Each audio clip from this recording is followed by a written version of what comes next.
Welcome back, everybody. My name is Matt. I'm the Dice Checker from the Literary Gamers. I have a bit of a friend with me here today again. It is cuddle time, and he won't leave me alone. So today we're going to take a look at Phantom. This is the 10th book in Terry Goodkind's Sword of Truth series. Oh, we're leaving now. The 10th book in the Sword of Truth series, and this is part 2 of Chainfire. And if you remember, I talked about the different sections of Sword of Truth, and this one is, I think it's just the only trilogy out of all of them. Yes, it's only the only trilogy. So Phantom, in typical Terry Goodkind fashion, picks up immediately where the last one left off. There are not many books in this series that pick up times later. Most of them are either immediately following, like the first chapter is actually the next chapter in the last book, or it's like 1 or 2 days. I think the longest was between Soul of the Fire and Faith of the Fallen. But anyway, give you a little bit about this book, and then we are going to go into my pros and cons. And all right, so unlike Chainfire, where the majority of the book was from Richard's perspective, this one you see mainly in the eyes of Kaelin. By the way, I'm looking down because I have my notes here that I want to talk about. Now that's good because we talked about the Chainfire spell last week and how it erases people's memory of certain people. But what I didn't talk about then was it also erases the memory of the person itself. So Kaelin doesn't know she's Kaelin. She thinks she's somebody else traveling with, I think it's 3 Sisters of the Dark. She doesn't even know herself. She has no sense of her own self. But, and I talked about this last time, the Chainfire spell is starting to kind of break apart. Magic is fragile now in this world with the invasion of the Emperor. All kind of comes down to when they freed the chimes. And even though the chimes in Soul of the Fire were contained, there was still a lasting effect that's continuing and lingering now. So with the Chainfire spell starting to kind of break apart, some people are remembering who Kaelin is. Some people know who a Mother Confessor is. But Kaelin, for the most part in this book, still doesn't know who she is. And I think that goes all the way into the last one. We finally get the motivation for why the Chainfire spell was put into effect. The Sisters of the Dark are looking to use the power of Orden. They need a confessor to do that, along with the Book of Counted Shadows. And they knew that Kaelin would not willingly help them, so since she's the last confessor, to our knowledge, she would not even help them one bit. So they needed to wipe her mind and to make everyone forget about her. She is a large part of society, and so she couldn't just, disappear. Everyone would have to forget who it was. And then the Emperor kind of intercepts them, and they are taken to the Imperial Order's camp. This is the first time in the series where we've got Emperor Jagong, or Yagong, however you want to say it, where I actually was kind of afraid of him. He's been that overarching villain, and we knew he was there, but there was never any reason for me as a reader to kind of fear him. This one really kind of started to show. He is making his way to the People's Palace. They're building the ramp to get to the People's Palace. And he's almost, I don't want to say desperate. He's not at that point yet. But it's almost like, it feels like a siege without purpose. Because I think he is aware that he's not going to get through by starving them out. He has to get this ramp done. And then they introduced to the reader, we have heard about it, but we introduced to the game of Jala officially. I think you saw it a little bit in Faith of the Fallen when Richard was in the old world. And you get to see how brutal it really is. Because when he saw it in the old world, I think it was just kids playing it. Or maybe that was the last book. I can't remember anymore. Anyway, it is a brutal game, the game of life. We are in Eidendrill as far as Richard's perspective is concerned. And Shota shows up. Shota also does not know who Kaelin is. And she's talking about a new witch woman whose name is Six, and Samuel is with her. Samuel all the way back from Wizard's First Rule.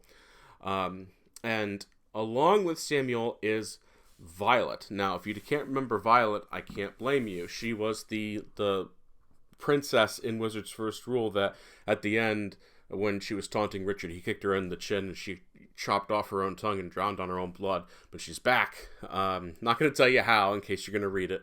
And that also means that we get glimpses of Rachel again. She was the one that was getting kind of tortured by this girl. And there's a lot of callbacks to Wizard's First Rule. Now, with Terry Goodkind thinking that this was the original ending, the Chainfire trilogy of The Sword of Truth, I'm sure he was trying to bring everything full circle. So he's bringing people back that have every reason to hate Richard. They have every reason to help Richard. So we've got all this going on. Richard is looking for a book on how to control his power. He is the first war wizard in centuries. Not even Zed really knows how to help him. So he is looking for answers, and he finds one. But he himself gets captured by the Emperor. He uses a different name because the Emperor has never really seen Richard. Because I think this is the one where we find out that the Rahl chant is what blocks dream weavers out of people's minds. So that's the positive there, that he doesn't really know what Richard looks like. But he gets captured by the Emperor's forces. At the end of the book, Nikki, who is pretty much one of the best characters in the series, puts the boxes of Orden into play in Richard's name, and this sets up everything for Confessor.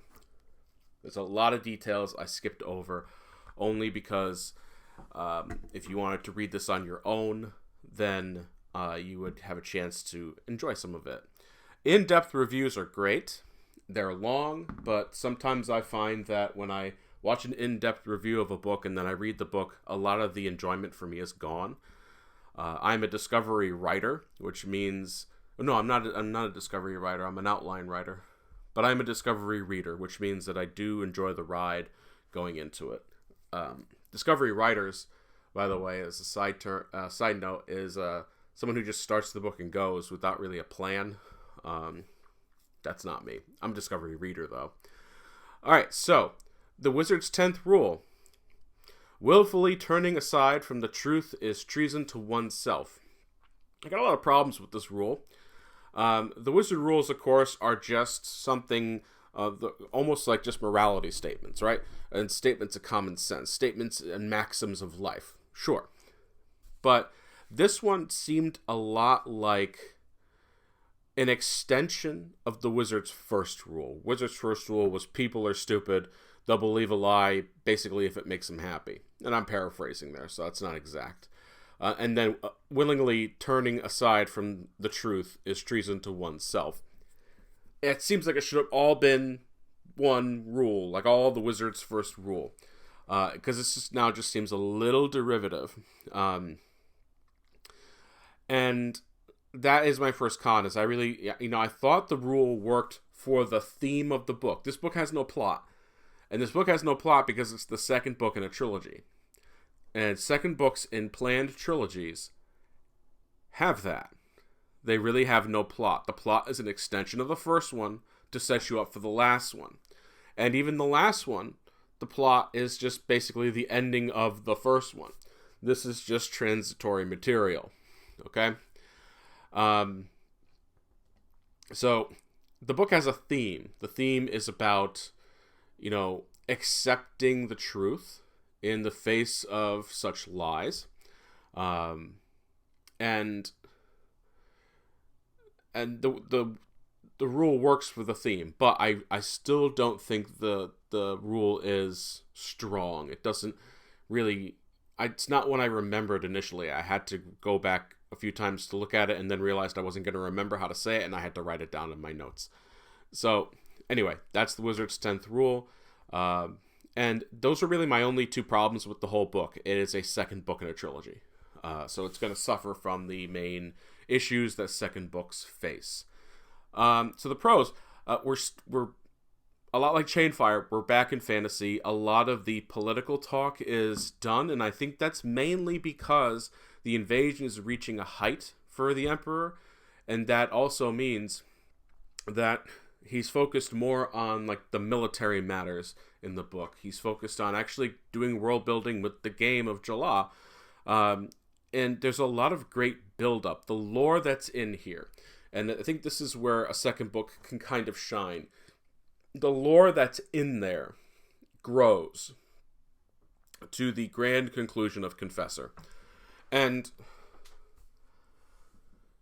I don't think you'd be able to read Confessor without this one. I've talked about step novels. This is definitely a step novel, but it is a 100% essential step novel. This almost feels like an elongated prologue to Confessor, which is, once again, what a second book in a trilogy is supposed to do. And for people who almost fell off the wagon because of Naked Empire, because of Pillars of Creation, and all the endless political talk about that, this book reinforces that we're back in fantasy. Chainfire was kind of like the original, hey, you know, we're going to drop the political stuff and we're going to go back to the fantasy and we're going to do the world building and all that. And this just solidifies that that's going to continue. There's a brief part of political talk in Confessor, but it's not huge. Not enough to make me dislike the book. Back in the day, I gave Phantom 3.5 stars. I think that stands. Like I said, it's not that it's bad, it's just that it's more setup than anything else, and I don't think that really adds too much to the series. This is going to be a shorter review this week because there's really not a lot going on in here plot-wise except the world building. You know, that's pretty much it. It's I don't want to call it a simple book. It's definitely not a simple book, but it's a book, you know. It succeeds in being a book that's purposeful to the series as a whole. And that's really the best I'm going to say about it, because it is. It's just, sometimes you have a great series out there, and then you need a book or two to slow down the pace a bit and get you information.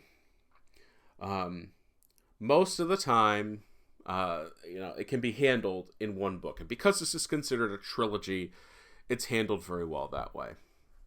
So, Phantom is good. Confessor is better. We'll get to that next time. Okay, so I think we're officially halfway through the series. Let's see. So 11 in the original, then we add the 5, which is 4 in the prequel for the Richard and Kaylin series. So that brings us to 16. And Dead of Bones, I just combined because it was so short. And then you have 4 books with Sister Nikki, or sorry, Nikki, Sister of Darkness.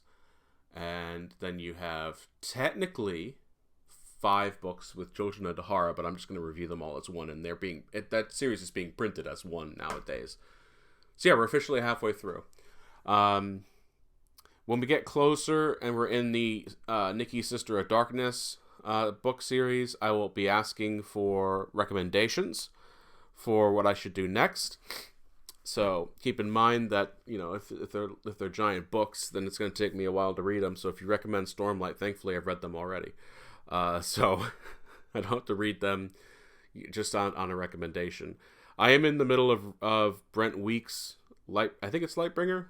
I'm in the middle of the Black Prism, basically. So anyway, that is it for me today. Phantom gets, like I said, 3.5 stars. A good book of lore, world building, and just setting up for the grand conclusion. Thanks for joining me, everybody. We'll see you next time.